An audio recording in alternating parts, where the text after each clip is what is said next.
Friday at 4 o'clock in the presentation hall. Be there or be a parallelogram, I guess. Anyway, um, I am now going to go into some post-game interviews with the players. I'm going to have to make sure my TeamSpeak works.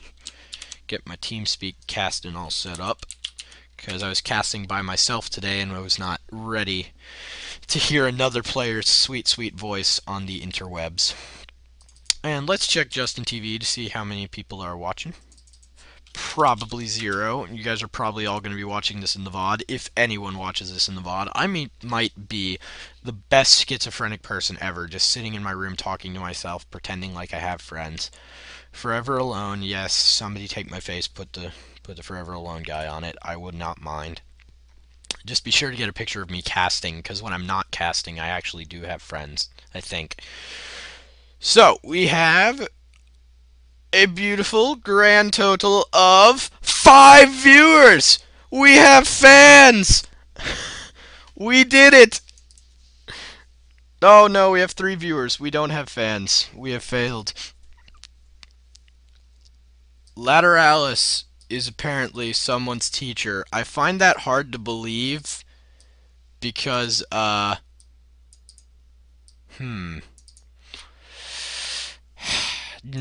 I doubt that. I don't think Lateralis is someone's teacher because I don't think any teachers listen to Tool. But I am glad that this person has named themselves Lateralis. Anyway, we are going to be going into the post-game interviews. Let me grab my TeamSpeak here and get on my Team Liquid TeamSpeak. Everybody, if you haven't already signed up to Team Liquid, you should all be on Team Liquid, and you're crazy for not being on Team Liquid if you're watching a Star League right now. So,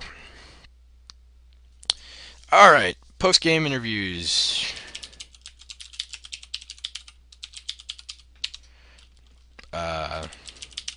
Let's see, let's come up with a clever password and go on StarCraft and message these guys for their post-game interviews.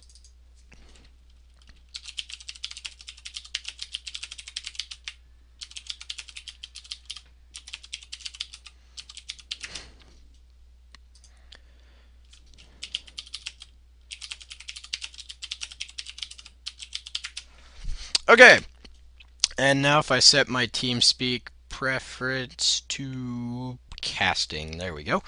Alright, now the entire world should be able to hear Gumbum. I know he's coming in here. I do not know if Gold Talon has a TeamSpeak account, in which case he might have to go sans interview, but we are definitely going to have an interview from Gumbum, because he loves this tournament, and he also likes talking about StarCraft. So he's going to be on the show in just a second. Let's see how many fans we have. We have 6 adoring fans. We have 6 adoring fans. That's incredible. Also, I have email telling me that I just went live. Okay, thank you, Justin TV.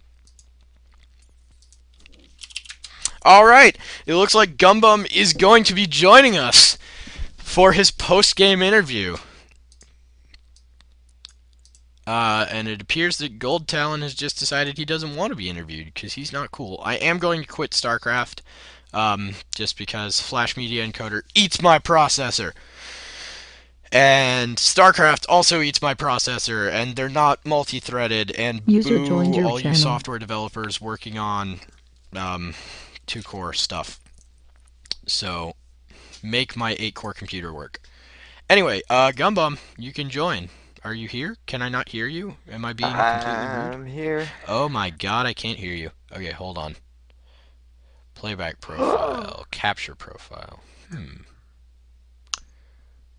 I am outputting... What am I listening to? I'm listening to the 2 channel. I'm outputting sound to the 2 channel. Huh. Gumbum, can you hear me now? I could always hear you, good friend. Yay, I'm sorry, my sound system is the best. Anyway, we are here with Gumbum, and I am sorry that I totally just completely ignored you for 10 minutes. So, post-game interview. I have never done this before. What did you think of these games?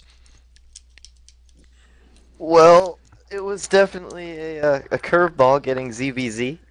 I As was, it always is. preparing for, the ZVT, but alas, those AP exams are quite a monster. So, you know, I guess this is what we had to deal with, I and don't know. I had to throw quite a different mix into my games than I would have against a Terran, but I guess it worked out for me. Well, all right. I think that was some pretty solid play, and we now have a picture of the legendary Gumbum banging on what appears to be a pie tin. I just looked on Facebook to find a picture of you to make you look important. And now there's shirtless pictures, and I'm regretting looking on Facebook. Um, we also have a picture of you eyeing Christopher. So now you guys all know who you're Yeah. looking at. Anyway, um, okay. So game one, you went gas pool, and he went gas Yes. pool, and he went into Banelings and didn't take his expansion, and you went into Roaches and took your expansion, and that was pretty much just a build win.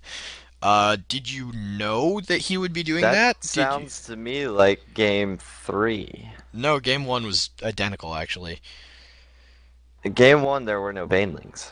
The Banelings were on the way. That was Oh, still his okay. plan. He just was late with them. And then also, Yes, a little. yes.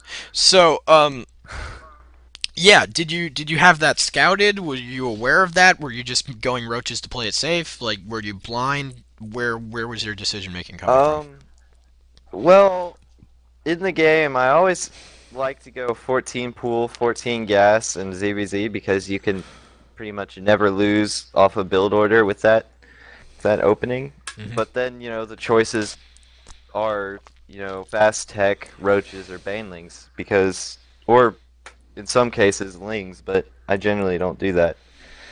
But I saw Gold Talon get his expansion really early, Hmm. and that kind of put him in the position where he had to put in all the extra work to defend, and it was kind of up to me to put him off balance, or else, I would fall Right, and far, far behind. you totally So, exploited his APM there when you sent four Zerglings into his base and he sent all of his Zerglings to deal with those, and then you yeah, sent the rest of your force and killed the hatchery. He didn't even get a cancel on that.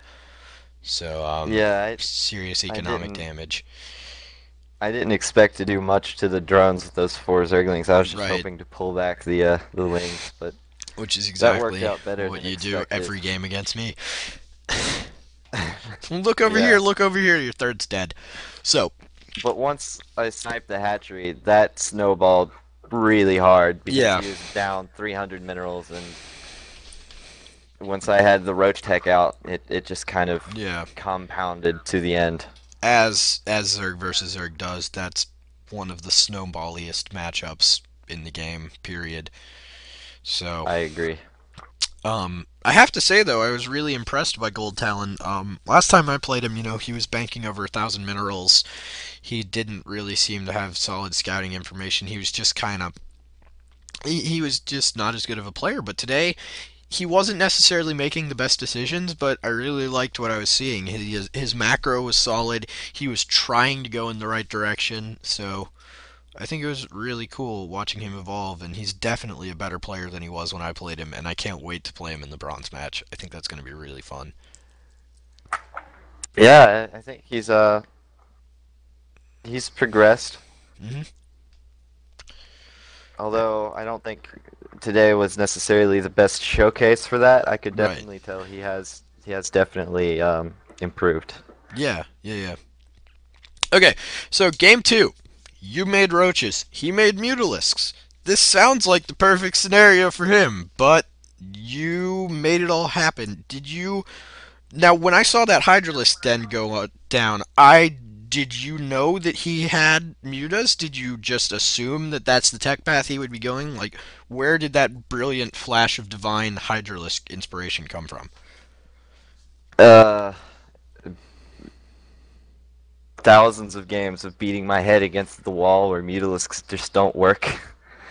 ZVZ going mutalisks is something you have to execute perfectly. I mean, looking at that game, I went gas light and heavy, favored the composition for the early and mid game while transitioning into Hydralisks, which is pretty much the optimal ZVZ army. Because I kind of suspected he was taking to lair as well. I wasn't sure he was going to get Mutalisks, but Hydralisks are kind of the counter to everything. Once you have a Roach Hydra army, the only real thing to add from there is Infestors. So, Right. given how light I was on gas, Infestors were definitely something I was planning on transitioning to later, but it wasn't going to work out. And then when my overseer saw the mutas, I pretty much knew I'd won. Yeah. And I was actually surprised by the amount of damage he was able to do with those. He got probably close to 10 mutas out, and he picked off all of your hydras that you initially sent up to deal with that muta harassment. But your queen, he also picked off a queen. So but he just lost too much. And I think you're right. I think hydras are just a really, really good unit in ZVZ. That's basically the only matchup Yeah. where they're really used right now, which is so sad. Yeah. I mean, the thing is, mid game he skimped a lot on minerals to get enough gas for those mutas, and Right. you just have to be perfect with them. You can't Yeah. Mutas let them have to fly hit around and when they have to die. hit, and they have to do their damage when they do their damage. So, I agree with you. That was a good game. And then game three, I don't know if there's much to talk about. You made roaches, you walled your ramp, he made banelings. Banelings do nothing against roaches. That was just kind of I that. Do you have was anything to I say was about that game? upset at my drone getting stuck behind that Evo That chamber. was beautiful. That was a manor pylon if I've ever seen one. Yeah, Like, the drone's not supposed to get stuck between them, is it? Has that ever happened I before? have never seen that happen in StarCraft 2 because StarCraft 2 has awesome pathing, but in Brood War, that was the manor pylon.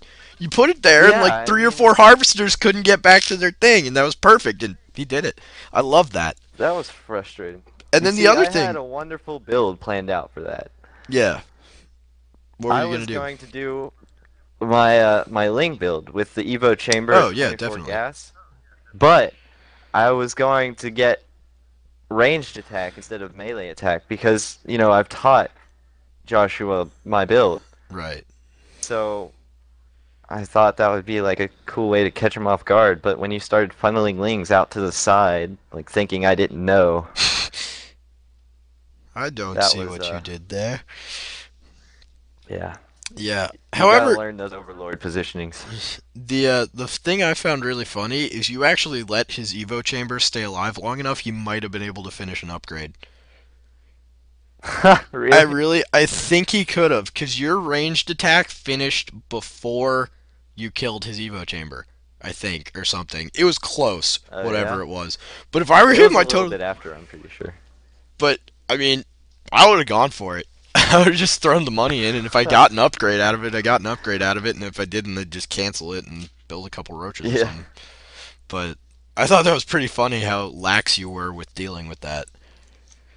Yeah, I mean, I figured it cost him both his scouting and Yeah, nice little 125 minerals, plus however much he lost mining. but it was funny. But it was cute. It was very cute.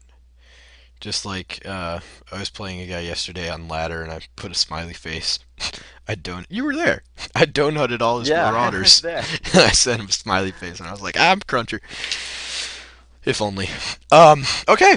So, If only. anything else you want to say other than how pumped you are for the finals on Friday? I am totally pumped for the finals on Friday from 4 to 7. And In the presentation hall at school. yes, in the Be there. presentation hall at school with an amazing full setup. It's going to be great. Yep. You're gonna actually And see people play video games live. yes. Mhm. Mhm. I, I'd like to give a massive thanks to Gold Talon for, being So ready to cooperative. play and cooperative, yeah, at the last second. And a big shout out to Unsniped. Sorry you didn't get to play, and wish you the best of luck with your APs. Well, thank you. And same to you, Scoring Fire. Yes.